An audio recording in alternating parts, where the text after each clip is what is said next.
Welcome to Blizzard Fire. We hope this video helps fire up your solution. You start by powering down and removing batteries to avoid shorts. Use a Torx T6 and plastic pry tool to open the back. You want gentle, steady pressure so clips don't snap. Once the case is open, set screws in a tray and note their positions. This prevents mistakes later. Make sure to photograph the internal layout now because you'll refer back when reinstalling parts. This saves time and prevents mismatched screws or rotated shells.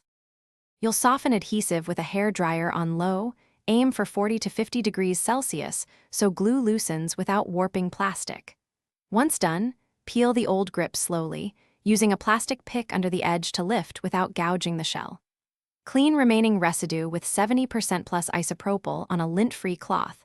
This improves new adhesive bonding.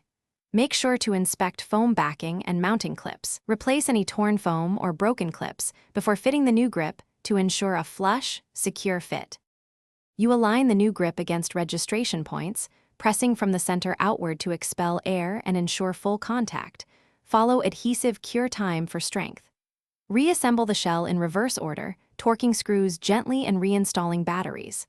Power on and test thumbsticks, triggers, paddles, and Bluetooth. Check for odd resistance or noise. If you notice drift, loose sections, or gaps, make sure foam backing and clips are seated and connectors are clean. Resolving those usually fixes persistent issues.